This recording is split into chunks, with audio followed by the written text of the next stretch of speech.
They put an oxygen mask on me. They tried to get me to move around. Simultaneously, my baby's heart tones were going down. My name is Annie Sturl, and I am a Minneapolis, Minnesota resident. I grew up in the Twin Cities as well. I live currently in Minneapolis with my husband and my two children, Henry and Helena. I'm sharing my story with Minnesota PQC to both raise awareness for amniotic fluid embolism, which is the condition that I suffered during the birth of my first child, and to also raise awareness about some of the struggles of postpartum. And I want to ensure that when other women are going through the types of trials that I endured, they don't feel so alone. So on March 22nd, I was about 9 months pregnant with my first baby boy.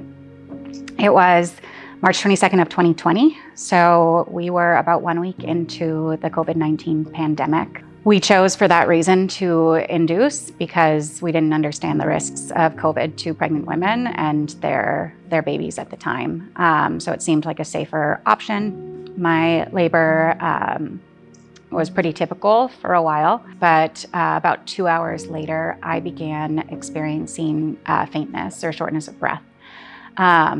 I turned to my nurse and I said, I don't feel well. They put an oxygen mask on me. They tried to get me to move around. Simultaneously, my baby's heart tones were going down. And then at that point, I did pass out.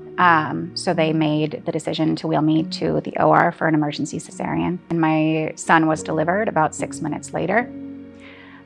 He was delivered with an APGAR score of 0, so essentially lifeless. He was taken into the next room to be resuscitated.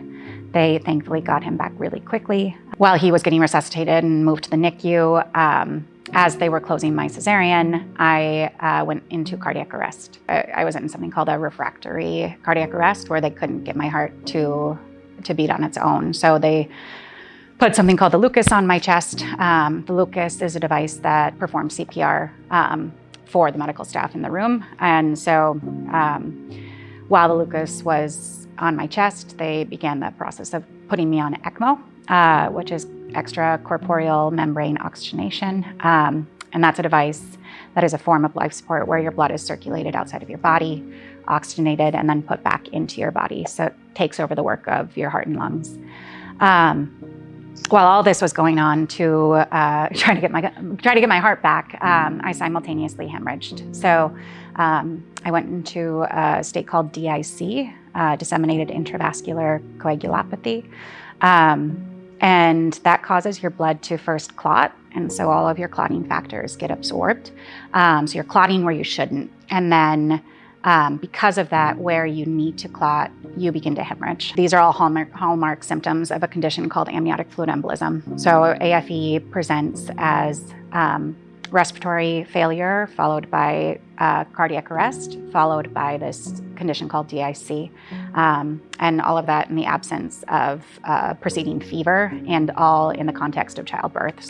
So essentially amniotic fluid entered my bloodstream, which happens often in childbirth, and for some reason my immune system kind of mounted this catastrophic response that led to that respiratory failure. Once I was placed on ECMO, I was deemed stable enough to move. So they moved me to the cardiac ICU. I remained on ECMO for only about 2 days, which is great. So my heart made a full recovery in a very short amount of time, which is good. ECMO itself has a poor survival rate, and it causes a lot of complications of its own.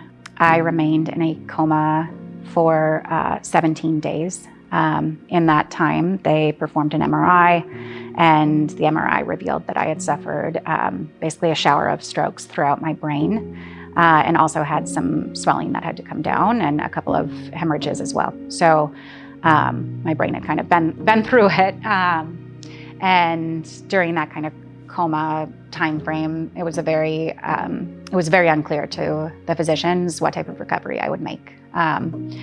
So my family was preparing for the worst. I wound up getting a trach placed, and I had a feeding tube put in, and they were essentially stabilizing me and getting me ready for transfer to a long-term care facility. Right after all of that had transpired, I woke up. So I woke up on April 9th, 2020, which was 17 days after my son was born.